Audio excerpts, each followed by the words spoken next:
crews near downtown Fort Wayne working to clean up after a crash left a man dead. This evening, straight ahead on Fox 55 News, we've got a live report from the scene.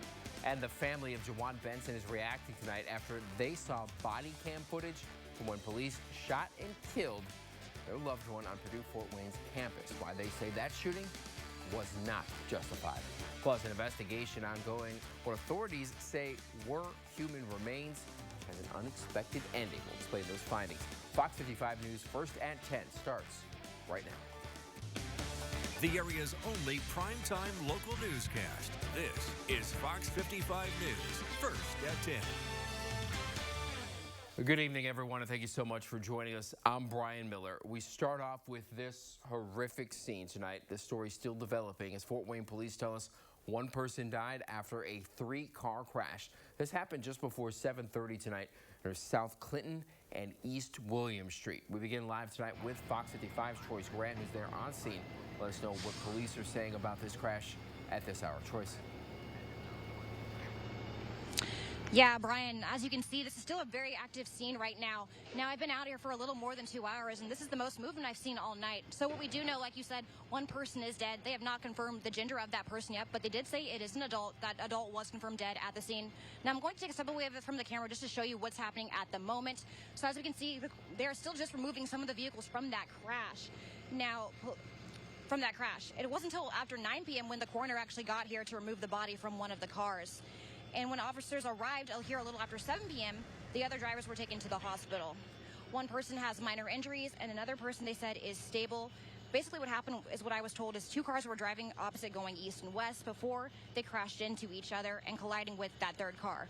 Now, one of those cars actually did catch fire. And right now, police say police have not confirmed if alcohol or speed was involved. We're hoping to hear from the PIO on the scene within the next hour or so we can get some more details, and we will keep you updated here at WFFT. We're live on Clinton. Troyce Grant, Fox 55 News.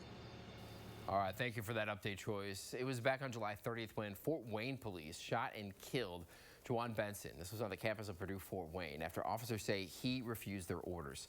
Well, tonight his family's reacting to police body cam footage from that day.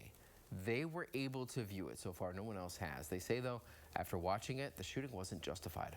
Police say Benson was wanted out of DeKalb County for failing to show back up at a DeKalb County Community Corrections on an OWI conviction. The family says, despite that fact, it was not an excuse for him to be shot and killed by police officers. A community activist, Reverend Carlton Lynch, watched that body cam video today with the family. Here's what he had to say. To see the video, dash cam and body cam of what I believe the killing, the assassination of Jawan Benson. We're very disturbed.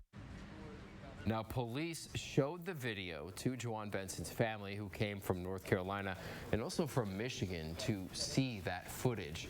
Now, after much anticipation, they say they still have a lot of unanswered questions about what went down. And they say the Fort Wayne police should be doing more to help them understand how the shooting occurred.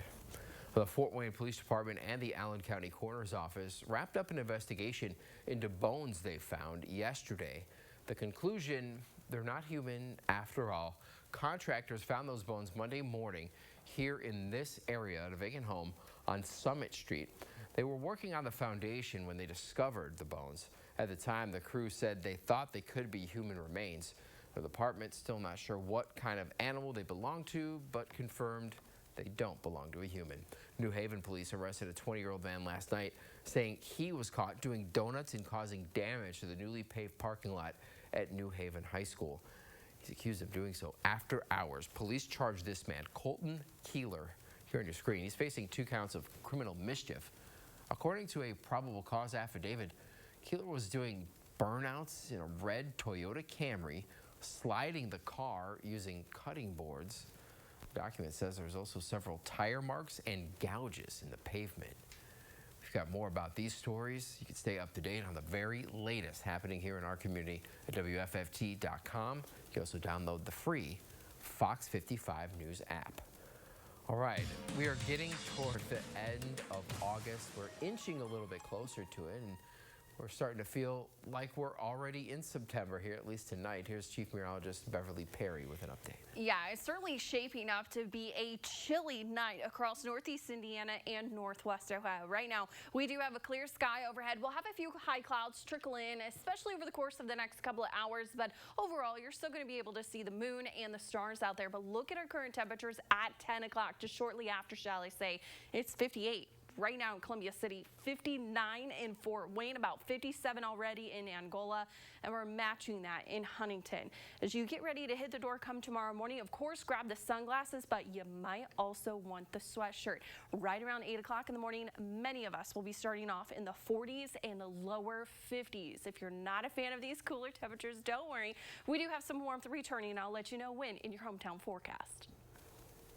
All right, Beverly, thank you. Northwest Allen County Schools, they're buying about 35 acres of land from the Barrett family for about $1.2 million. That announcement came Monday. The school said they just don't know what they plan to do with it just yet, but they've been preparing to purchase that land for a while now. The Barrett has sold land to the school organization in the past. It's located on the south side of Carroll Road. The school currently owns about 45 acres of land. The family did carve out about 4 acres to keep in the family. The land of mastodons now giving a chance to see a fossil behind the namesake. After 8 years of being stored in a basement, it is now up on display at the Walb Student Union. You can read more about that. Elephants are kind of lanky. Mastodons are built like gigantic bulldogs. Their teeth are quite different as well. Modern elephants have teeth where they have kind of like a washboard effect because they eat a lot of grasses in their diet. Mastodons instead had these paired tooth cusps. So they're eating something different. It's speculated that they were browsing animals, eating like vegetation from trees. All right, there you go. Fun fact about mastodons there. This one on display at PFW is named Donna. Well, when scientists discovered Donna, they also discovered a head of a calf in the same area. The Geosciences Department says it might be her baby.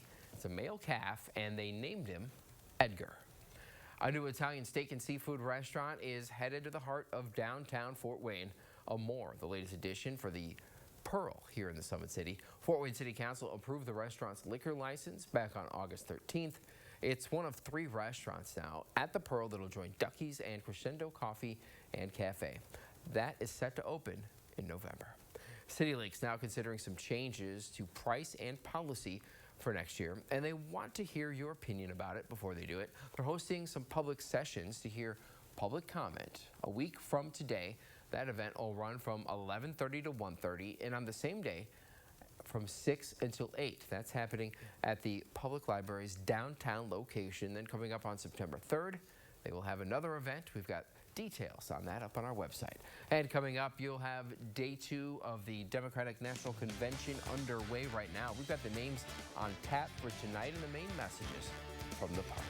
Plus, former President Trump is hosting his own campaign stop for the 2nd day in a row. What he has to say during his visit to the battleground state of Michigan.